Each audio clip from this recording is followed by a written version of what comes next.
The DA does seem to have rather more resignations of relatively senior people from within DA ranks than other parties do, or perhaps it's just that we in the media pay more attention to defections, resignations from the DA than to other parties. But there is a fairly sizable roll call of them, including people like Mmusi Maimane and Herman Mashaba and Lindiwe Mazibuko and others. And more recently, two. One, a Gauteng leader who, all right, he'd lost a leadership election and maybe that played a role, but he said that there are lots of inconsistencies in party policies, and he is now joining up with Rise Mzansi and Ghaleb Cachalia. And perhaps the primary prompt for his reason was he felt that his views on the situation in Gaza, he wasn't being allowed to express them, and he also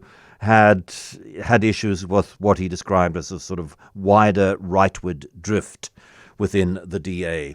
Let's chat about this now with Richard Calland, political analyst, emeritus associate professor of public law at UCT. Hello, Richard. Good afternoon, John. John Steenhuisen, in an article in the Daily Maverick, glosses over the DA quitters, to use Queen Masuabi's phrase, and she quotes him as saying, "It's a silly season like a transfer season in football." Is that all it is? I don't think so. Clearly, there's jostling for positions. There's people who are trying to figure out what is the best list to be on in the run-up to the elections, which will probably be in May. So, yes, partly so. But I think it's also not just a beauty contest, but also a kind of assessment of where does power lie and where do future prospects lie. So people vote with their feet in this sense. And yes, there's a sort of silly season transfer aspect to it, but that's, I think, a relatively small part. This is about how strong is a particular party going into an election campaign. And clearly when identity politics still matters in South Africa, the identity of people that are coming and going to parties does matter for the campaign that lies ahead. And the sort of common theme from a lot of the people who've left is that they don't feel comfortable anymore, that their particular identity feels on the margins, feels marginalized in the DA, and that this is a sensation which has been increasing over the last couple of years. Well, the DA, if we're talking about the DA here, I think we'll say, and with some justification, don't just look at our leaders, look at our members, and look at the people that turn up at our conventions and so on. And it's true, if you look at that picture, it reflects, I think, a much more diverse picture than one might think.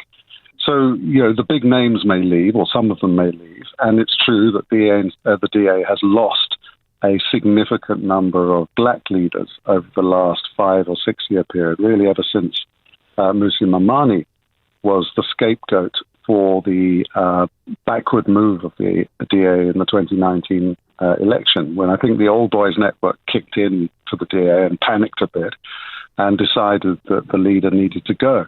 So since then, the DA has struggled to hold on to significant people with quite a lot of kind of political heft, or strong identities and brands, and that's a problem for them.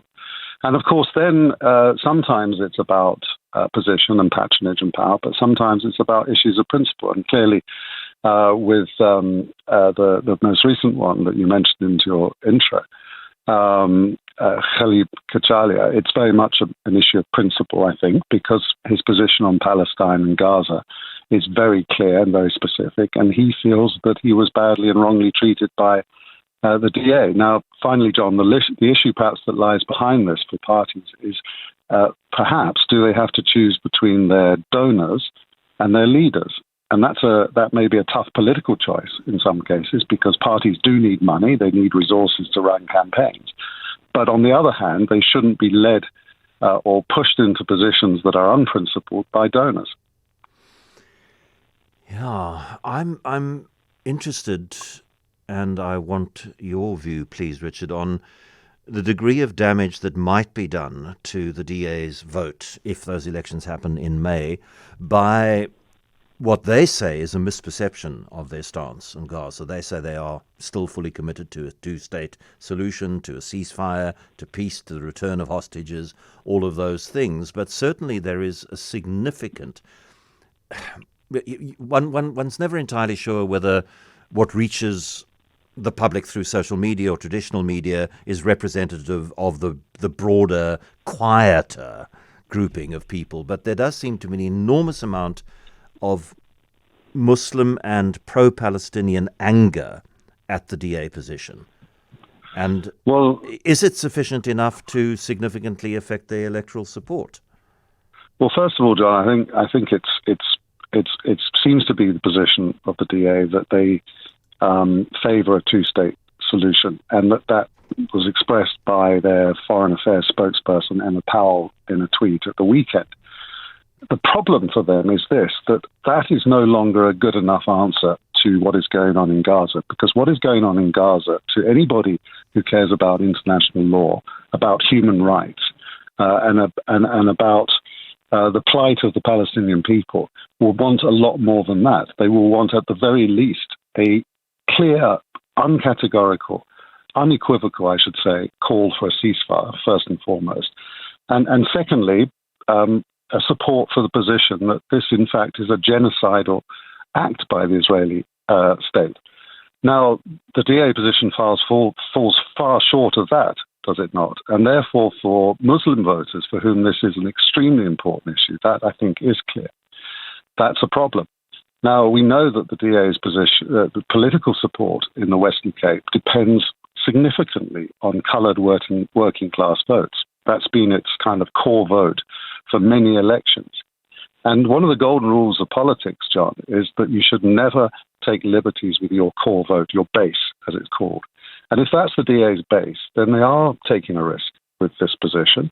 And it comes back to my rhetorical question at the end of your last question, which is the DA putting the positions and beliefs of their donors ahead of their core votes and risking their votes? In other words, is it a bad political choice? Because the anger which exists at the moment is still going to be there in May, if indeed we have the elections in May. I cannot see the situation in Gaza changing to the point where that anger subsides and other considerations come into the ballot box choice. Of course not. If anything, it will get far worse.